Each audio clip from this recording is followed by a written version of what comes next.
sahabat mahasiswa, perkenalkan nama saya Laila Widya dengan NIM 226320110038 dan rekan saya.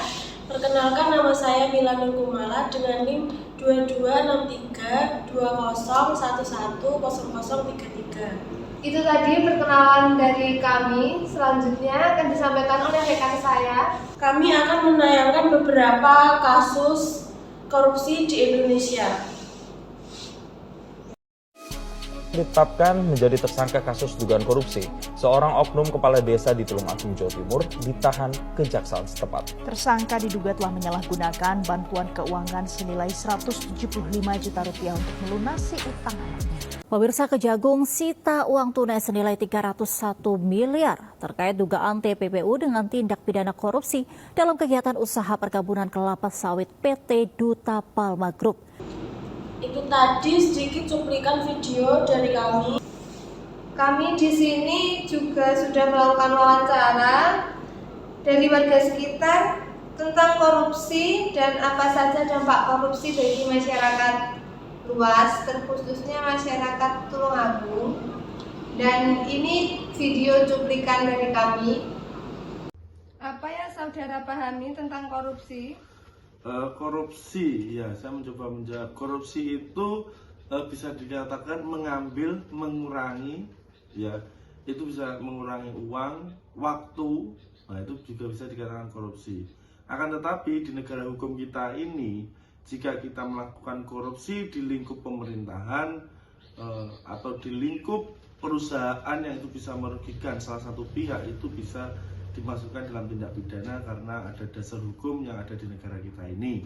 Selanjutnya, apa saja dampak negatif korupsi bagi masyarakat luas? Ya, dampak negatif dari korupsi itu banyak sekali sebetulnya, tapi tidak bisa saya sebutkan satu persatu. Saya akan sebutkan beberapa saja. Yang pertama, dampak korupsi yang pertama itu akan merugikan salah satu pihak. Ya, itu jelas sekali merugikan salah satu pihak. Yang kedua, tidak seimbangnya apa yang telah direncanakan dari sebelum-sebelumnya. Itu bisa.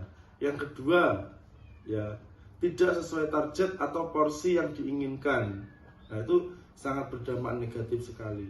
Apabila itu korupsi dilakukan bersama-sama, ya mungkin biasanya di lingkup yang lebih besar itu korupsi dilakukan bersama-sama.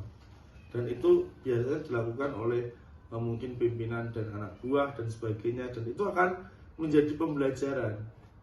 Nah, ketika saya tadi menjadi pemimpin, menjadi atasan seperti ini, itu anak buahnya bisa seperti itu kalau dilakukan bersama-sama.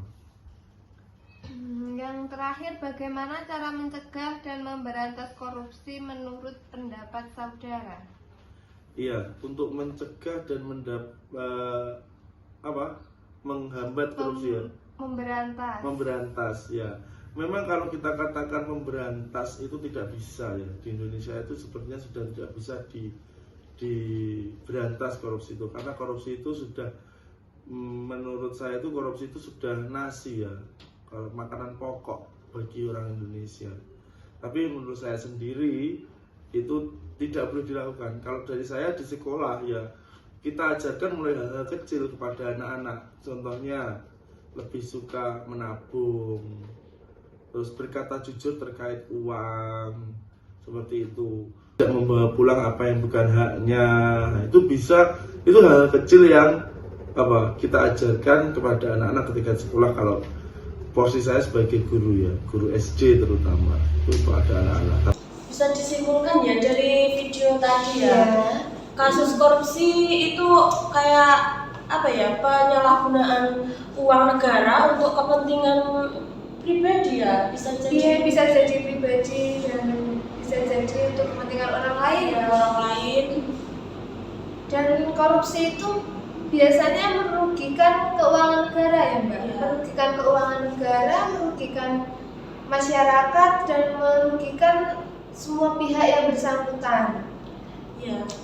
Kasus korupsi itu diibaratkan penyakit menular yang ganas yang menjalar ke seluruh elemen kehidupan dari kalangan atas maupun kalangan bawah. Iya. Terus juga ada dampak dari korupsi ya Mbak. Dampak dari korupsi itu salah satunya dari perekonomian. Kalau dari perekonomian itu biasanya pertumbuhan ekonomi yang semakin melambat, terus tingkat investasi yang semakin rendah, produktivitas yang semakin menurun. Terima kasih sudah mengikuti video kami dari awal sampai akhir ya Mbak. Terus itu tadi juga sudah ada kesimpulan, ada beberapa cuplikan tentang video korupsi. Ya, kasus yang ada di Tulungagung yang saat ini ya. Iya. Ada kurang lebihnya mohon maaf. Kami pamit undur diri. Terima kasih atas perhatiannya. Terima kasih. Bye bye.